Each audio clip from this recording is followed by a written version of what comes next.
Hello mathematicians, puzzlers, and other curious people. In this video we're once again looking at a problem from the Math 0325 Test 2 Review Guide, and in this one we are looking at how to calculate interest that's charged on a credit card. So in this problem we are told that Rich bought a new cell phone and used his credit card to make the purchase. The unpaid balance on his credit card is $352.50. And if he has to pay the highest annual percentage rate APR due to having bad credit, we want to know how much interest will he have to pay on his balance this month. So it's kind of sneaky, but this month is a really important part of that. So let's see. We've got some information here, and this is the same kind of information that you might see on the paperwork when you get a credit card, or when they're sending you paperwork in advance trying to convince you to get a credit card. So this is a good thing to look for informational purposes, for daily life that lots of people might need regardless of what kind of line of work they're in. So there's an introductory APR for 6 months. That's a pretty common practice for it to start out lower to try to tempt the person. Some people will rotate quickly between credit cards to try to keep their balance on a card that's at an introductory APR. I'm not going to say a person shouldn't do that, because obviously if you do it right, it can be useful in saving money, but it is a lot of work. So make sure that you're the kind of person who can keep track of that if that's something you're interested in doing. Let's see, so after that, your APR will be 10.99% to 23.99% based on your credit worthiness.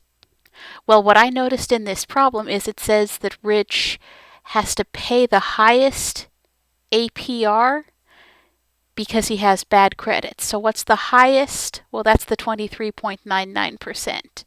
We're going to need that fact for calculating how much interest he has to pay. Now, when they say how much interest, instead of a percent, when they're talking about specifically paying something this month, we're talking about a dollar amount here. That will be our answer for this. So we want to know how many dollars and cents Rich will have to pay in interest because of having used his credit card to buy a cell phone. So let's take a look. Interest is calculated using the formula I equals P R T.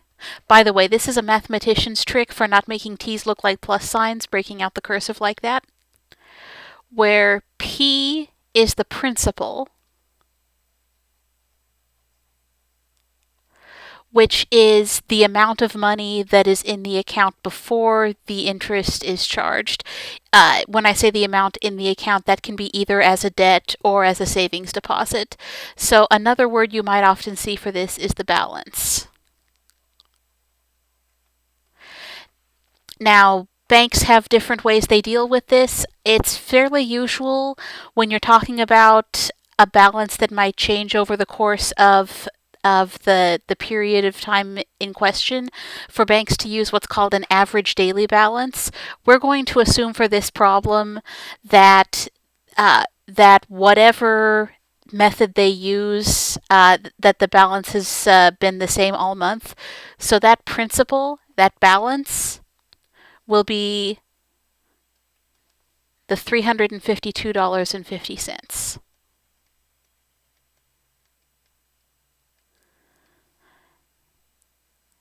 The rate, R here, will be the APR.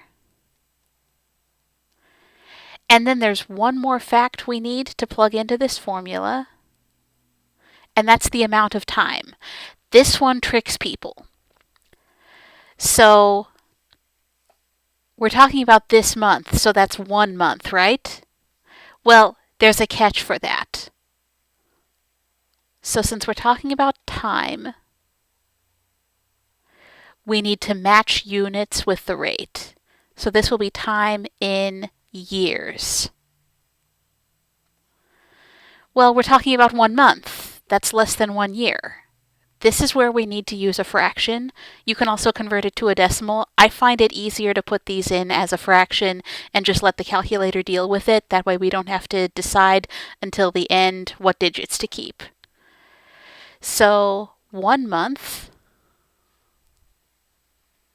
will be 1/12 of a year.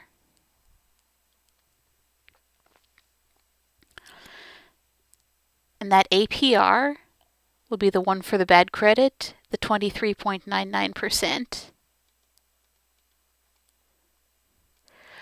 which we will express as a decimal because that's more compatible for calculation.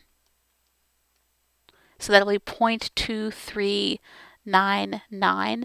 You can either mentally move the decimal point 2 places or use your calculator to divide by 100 to go from a percent to a decimal, just like you would multiply by 100 to go in the opposite direction. So let's put these together now. So that principal is $352.50, and then multiply on the rate. So times 0.2399 per year, and then times 1/12 of a year.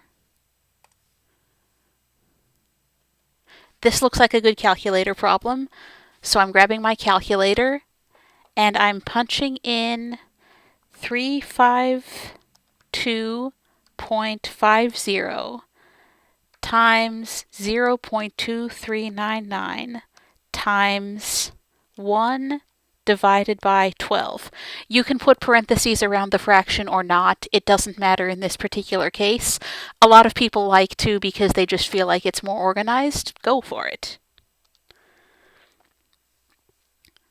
Okay, so my calculator tells me that that comes out to 7.04700625, and I just bet there are more digits that got cut off, but we're talking about dollars and cents here.